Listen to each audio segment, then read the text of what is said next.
Daniel, what a pleasure to be having a chat with you today. We're surrounded by impact investors all over around us, and they're looking to invest in you. So, what are you? What is SAP doing to attract these impact investors? Important is how it is perceived by others what we do. So let me start by saying that I'm quite proud that we are perceived from the various ratings and rankings as being the most sustainable software company. So if you look at having a AAA rating in MSCI, being included in the FTSE for Good for many, many years, having the CDP A rating, but as well, we are super proud that for many, many years, more than 10 years, we are perceived as the #1 in the Dow Jones Sustainability Index. So obviously we did something correctly in the past, but don't get me wrong, we still have a lot of homework in front of us to further improve and to accelerate on that journey. But from the very first beginning, we followed an integrated approach. So not going for sustainability strategy, but rather going for business strategy where sustainability is prominently and greatly embedded. And you need to know that, Daniel, that SAP is used, our software systems are used to manage the business processes of our customers. And having more than 400,000 customers around the globe in each and every sector and industry, embedding sustainability criteria in these processes. Imagine the impact we can have, a positive impact and a sustainable impact, helping our customers to execute on their more and more sustainable business strategies. So that is why we believe investors should invest in SAP. I'm definitely in. You definitely convinced me. It looks like it's not just the two of us. Also, some other very important indicators are confirming your reputation because of your actions. And that takes me to this concept, which is very, very much alive, of this green washing, all these funds coming in and people wanting to show that they are green. But there's also the element which I like more, which is a green wishing. So some companies wish to do really amazing things in sustainability, but they stay in the wish list and don't really go forward. And I'd just love to hear, because you already mentioned quite a few things that SAP is bringing forward.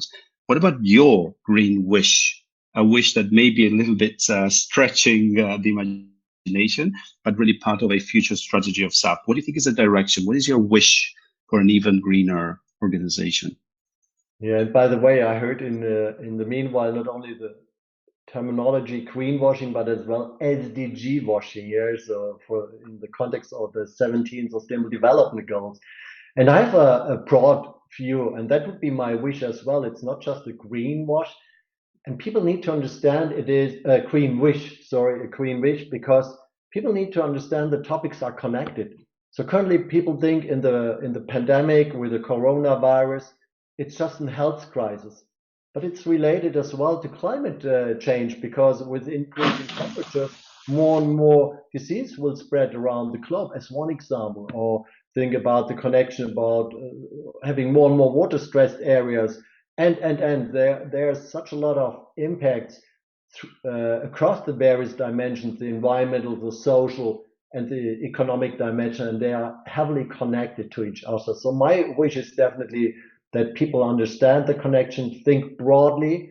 and understand that there is an urgent action needed. So we need to change how we do business.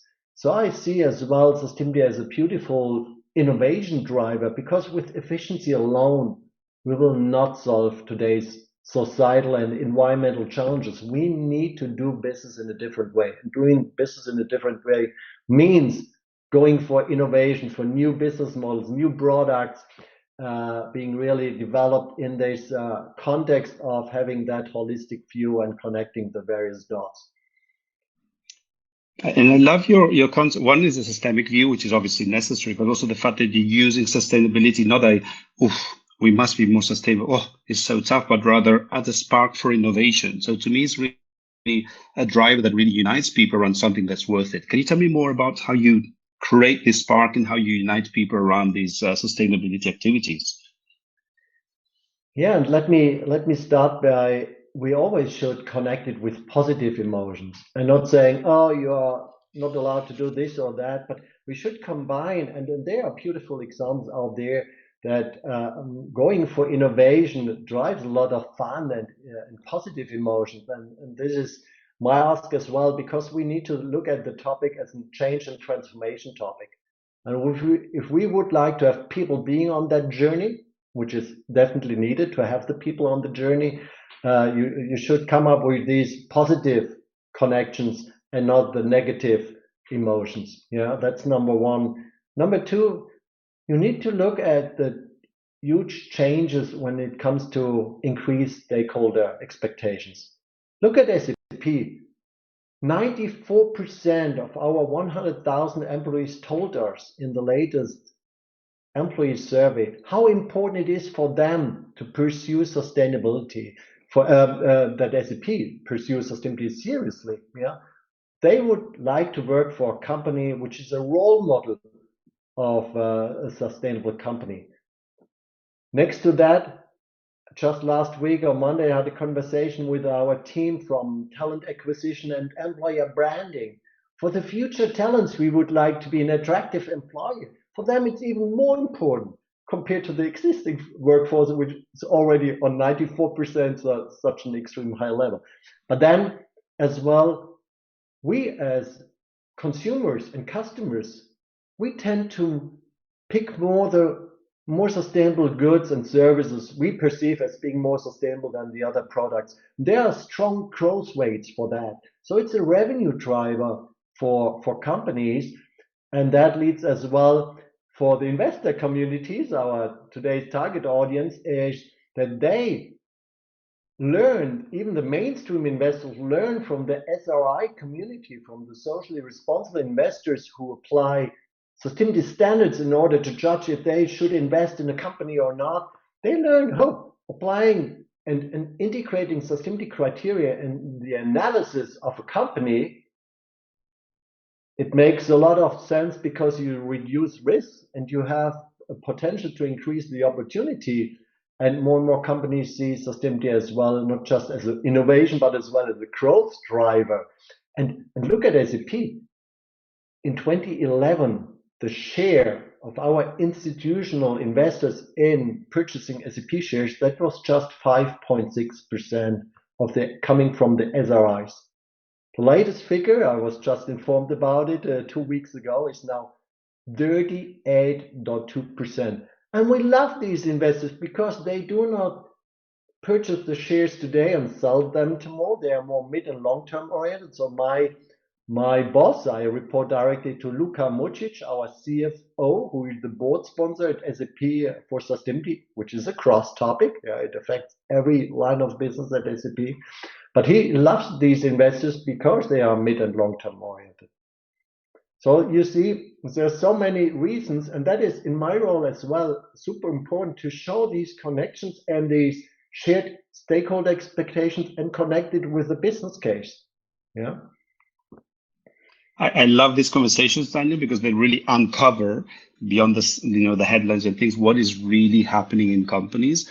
And I love the way that you propose, which is really moving from eco-anxiety to eco-action, to eco-innovation, to really being there. And the numbers that you mentioned of going forward, I think these are really, really strong points. And then all the risk managers that just stick to the past, you're managing risk in the most intelligent way possible, which is preparing for the future, which I think is amazing. So anybody hearing us now saying, I want to be like SAP, but I'm guessing, Daniel, is not quite that easy. It's not all straightforward. Can you tell me some of the challenges that you're facing or that you faced recently that, this is the direction of travel, this is what we're doing, the numbers tell us we're doing good, still, it is not as easy. Let's be realistic as well, so that people really understand that they don't all need to be heroes like Daniel or SAP, but they too can do something there. Yeah, one challenge we all have in common is that the level of maturity, the level of standardization in the sustainability world is not yet as it is in the financial world. So that is one key topic I see as a challenge where we need to get better in order to allow decision makers to have consistent data in their hands at the point of the decision in a consistent, auditable way across the entire value chain, because that would allow decision makers to make really informed decisions and holistic definitions. Today, I observe that many companies have financial targets, they have environmental targets, social targets. But in some cases, and my peers telling me that on a confidential basis, oh, Daniel, I still struggle to have the data accurately at the right timing in my hands. Some of them still have their, as an example, their carbon emission data, their greenhouse gas emission data, half a year after the fiscal year is over. Then you can't steer the business accordingly. You need these data really at a quarterly level, to see how you performed. You need to react on that, need to resharpen your journey, your strategy there in order to make it happen. And these topics again are connected. So you need the costs being linked to, if you would shift from one supplier to another supplier, what cost impact it has on your product you produce, but as well what impact it has on your greenhouse gas balance sheet. That's one example. Or if I produce in country Spain versus in France or in Germany, what effect it has from a cost perspective, but as well from a emission perspective. And that leads to then making informed decisions. So standardization is very crucial here. And you mentioned earlier about, and I want to come back to this in a sec, but you also mentioned about this, the article that you wrote, and you just talked now about the moving from a shareholder purely driven to a stakeholder kind of capitalism, which in turn is also much better for the shareholder, medium term and long term for sure. And I read about the Value Balancing Alliance that you're a founding member of. So what I love is to see companies that are doing great things in the business model, but they're activists. No? They go beyond their business model and they create the alliances that really go forward. But you actually founded this alliance. Can you tell us a bit more about the whys and the whats about this alliance? Yeah, Daniel, I'm happy to do so because it fits as well to what I just mentioned about standardization. Look at SAP. We started with our integrated report. We already published in 2012 our first integrated report, so we were really a front runner, thought leader in that space. And we came up with a connection between the so-called non-financials and financials. Maybe we should call the non-financials pre-financials because they have such a huge impact on financials. And we came up with a qualitative description using studies from science, academia, our own hypothesis to underpin that, why we believe, as an example, more women in management leads to better financial performance in revenue terms and cost terms. And then we were able to quantify that impact. As an example, 1 percentage point change in employee engagement at SAP means around 50 million euro more or less in our operating result. Or even more impressive, our business health culture index, measuring the individual and the organizational health, 1 percentage point up or down means around 100 million euro in our operating result. Now I have these decision makers in the company who were educated for decades to purely drive financially based decisions. Now they open up, these non-financials have a huge impact on financials, so I need to consider that and having that holistic view. The issue here is it was our own methodology. You as an investor, you can't compare the data because it's not a standard methodology. And that is the ambition of the Value Balancing Alliance, which was founded in 2019. We already came up now with the first methodologies, how to measure the impact of business activities on the social, on society, so covering the social dimension, and on our planet, covering the environmental dimension.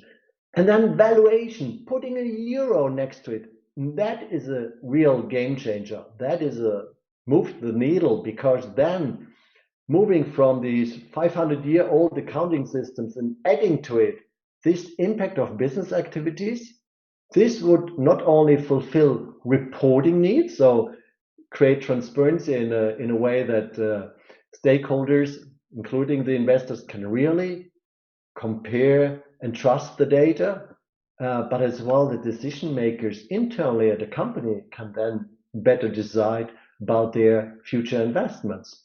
So that is why I'm a big fan and supporter of the Value Balancing Alliance. Believe that is really needed in the world of business.